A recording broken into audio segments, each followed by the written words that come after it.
am here to learn about job sharing as a potential way to help with the Great Resignation.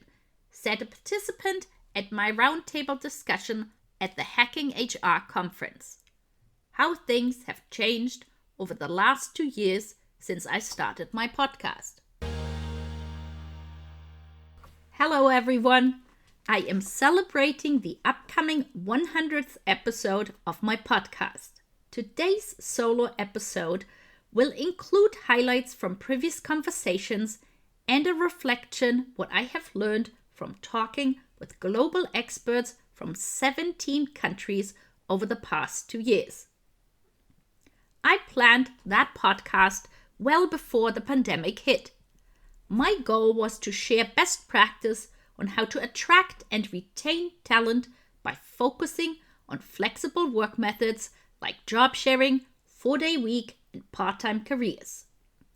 Why was that so important to me? As a returning professional myself, I knew personally and through conversations and research that without more flexible work across all job levels, experienced professionals were and are still struggling to return to a career position that matches their potential.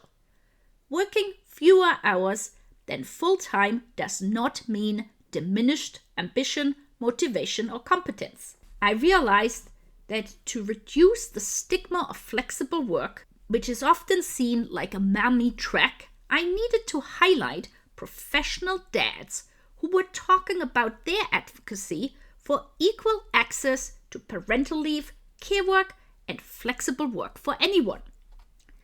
I was appreciative to also speak with organizations that provide support for professional returners.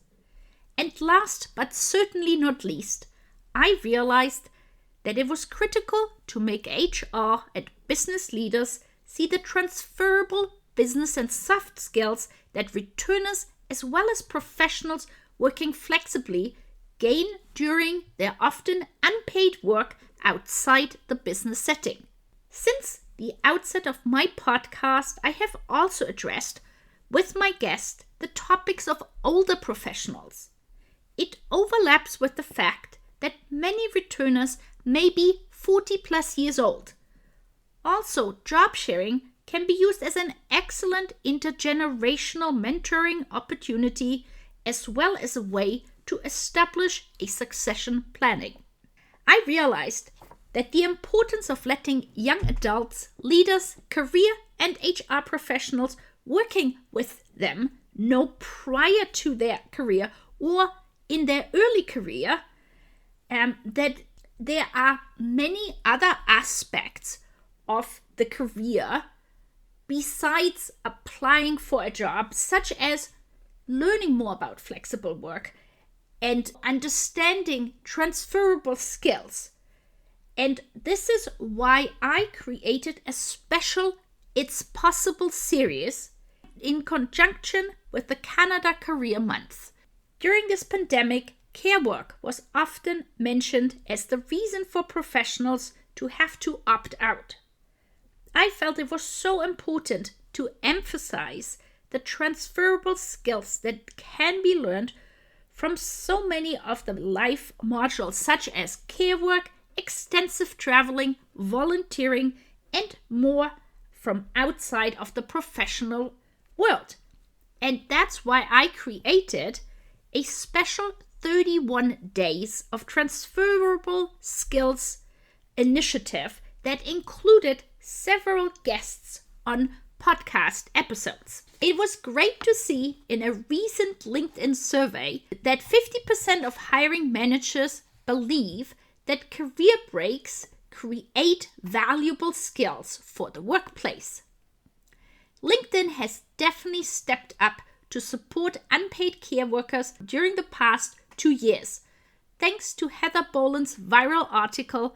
Official job titles such as stay-at-home parent, caregiver, and more were introduced on LinkedIn a year ago. I appreciated the opportunity to have Heather on my podcast together with Laurie Sugarman Lee, who wrote the thought-provoking article, I Don't Get Paid, So What Am I Worth? And Victoria Ypres, whose poll whether or not to use these titles went viral and created a lot of discussion. Very recently, LinkedIn introduced on top of these official job titles the career break feature. One can now choose career break during someone's experience and then pick a reason such as being a caregiver. While I'm personally not a big fan of the word career break, as in my mind, the difference really is that one type of work is paid and the other one is not, and that the unpaid work will teach career-enhancing skills, I strongly believe that this feature will normalize these life experiences going forward and will enable professionals to return to paid work more easily. I was delighted to see data analysis related to returning professionals via my conversation with Professor Joe Fuller from the Harvard Business School. His recent co-authored report, Hidden Workers, Untapped Talent, showed that there are 27 million hidden workers in the US alone, among them unpaid care workers, caregivers, expats, veterans, and many more categories. Joe shared some of the recommendations how organizations can make changes to their recruiting to become more inclusive and hire more hidden workers. In this special episode, I will share some highlights from my conversations about job sharing. In a future additional special episode, I will talk about highlights from my non-job sharing focused guests. Often, job sharing is perceived as a new type of work concept.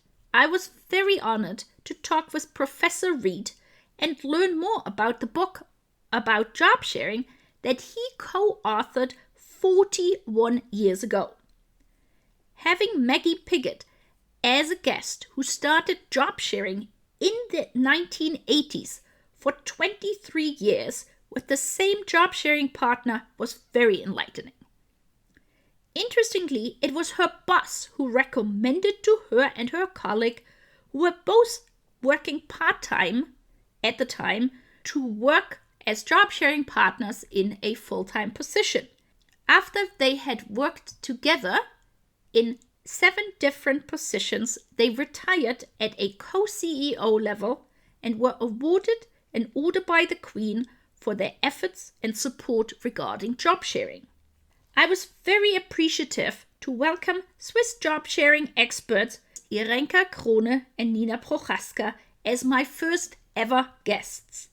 They provided a great overview of the concept of job sharing and gave insights from decades plus of their own co-leading experience and support for potential job sharers through their organization PTO, Part-Time Optimization, with the website goforjobsharing.ch. If you are new to job sharing, I have put together a compilation episode of job sharers from 6 different countries that include audio clips from my conversation with them. Included in that episode is my conversation with Sarah Horsfall, who shared with me how job sharing has evolved in the UK over time. Esther Himmen and Katharina Winch pointed out that their research showed that many professionals are unaware of top sharing, which is basically job sharing for management and expert positions, but that professionals would be interested in it once they knew about it.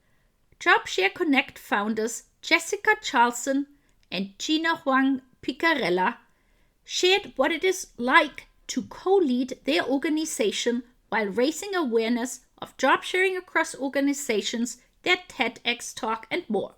Talking with German job sharing Doppelspitze really showed me how little we are only utilizing the power of job sharing. Julia and Sven have creative backgrounds from a marketing background on the one hand and working as a chef and cook on the other hand.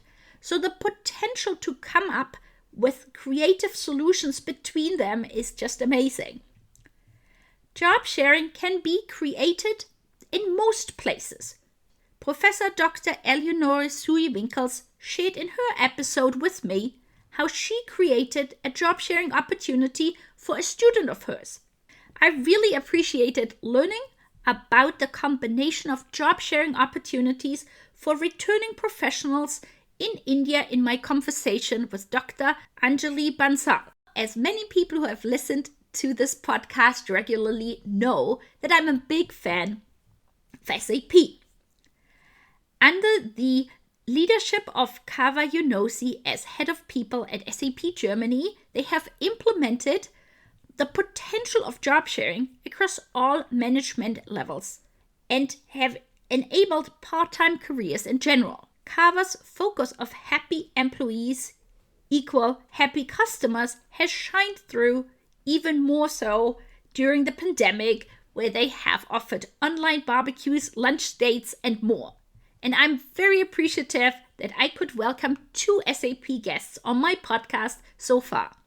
Nina Strassner, Head of Diversity and People Programs at SAP Germany, and Thomas Angerstein, Job Sharing VP of Mission Control Support at SAP Germany for EMEA and EMEE.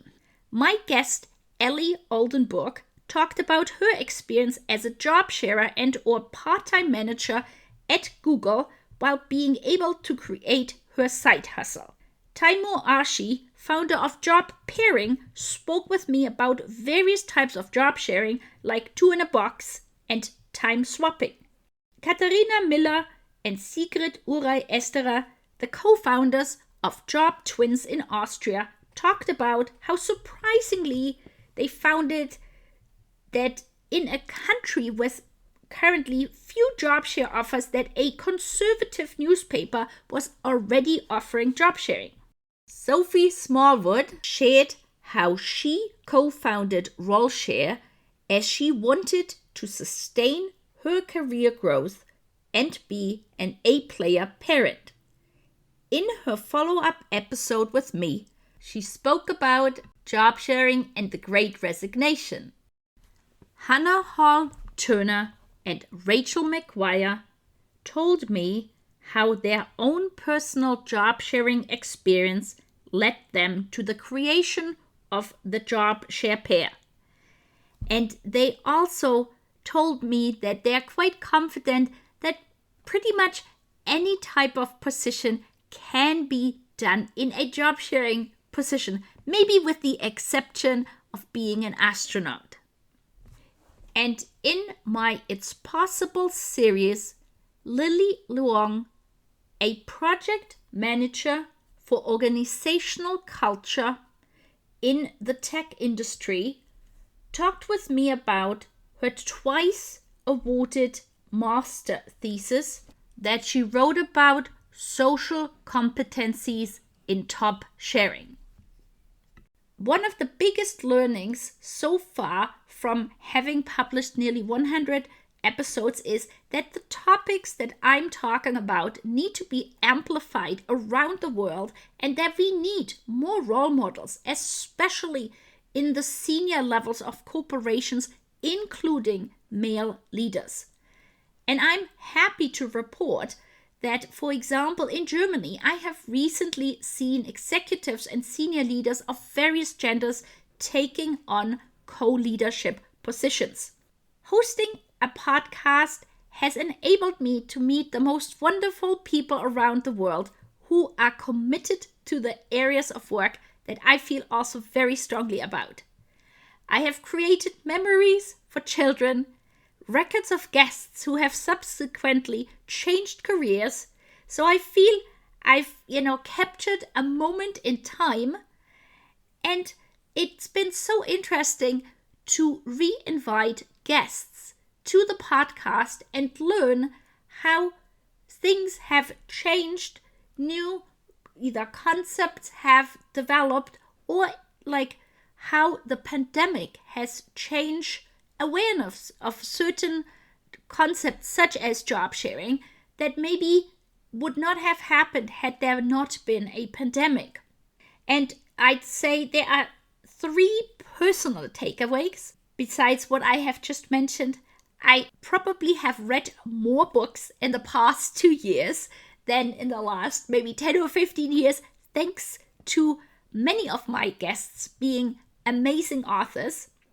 I'm very proud to have created a podcast because, I'm not a very technical person and I'm 52. So for anybody listening out here and is wondering, well, could I do something completely different that I would have never imagined doing? Go for it. That would be my advice.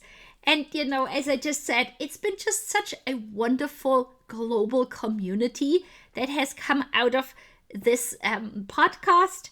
And so I really would like to say thank you to all my guests for taking the time, sharing your expertise. And I'm so appreciative to everybody who has listened to the podcast from more than 50 countries so they can share the knowledge they have gained within their organization. And so at the end of the day, it will enable them to retain and attract more professionals and hire also returning professionals by enabling them more flexible work opportunities and acknowledging the transferable skills that these professionals might have learned during times of their lives that were unpaid and outside of the professional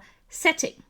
What I would also like to point out is I'm one of the early LinkedIn beta testers for audio events. Think of Clubhouse for LinkedIn. And as part of this, I'm hosting a weekly Future of Work walk. And it is on a Friday at 9 a.m. Pacific time, noon Eastern. So for half an hour, I literally walk around and I encourage people who are listening in to walk with me and share their insights to Future of Work topics, ask me questions, and I often provide sneak previews of upcoming episodes. It'll be the next week, it'll be the 8th time that I have done it. And it's been a wonderful experience talking with people from many countries around the world about a multitude of topics and giving people an additional way to share their interest and questions across the world.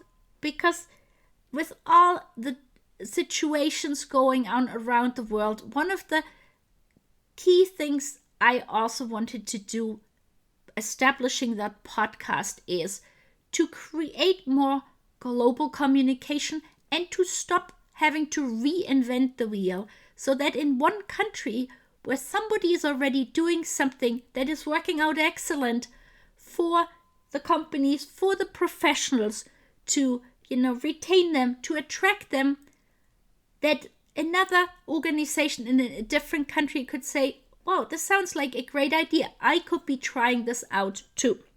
To summarize, I set out to raise awareness of flexible work to ultimately get to gender equality faster, and by doing so, provide business leaders and HR professionals with innovative ideas on how to retain and attract talent.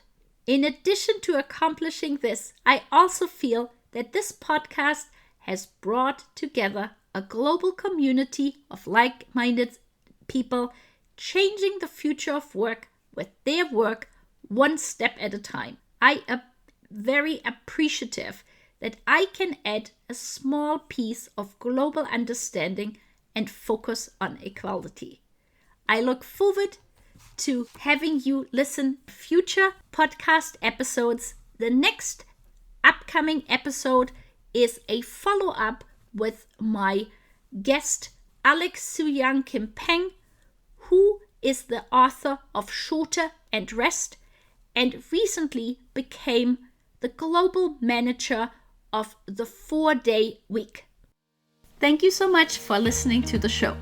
We hope you gained valuable insights and new ideas. To keep listening to future episodes, please head over to iTunes or your favorite player and subscribe and give it a rating. We would very much appreciate a review and for you to share it on social media, so more people can start innovating in how they offer employment. Until the next time, goodbye!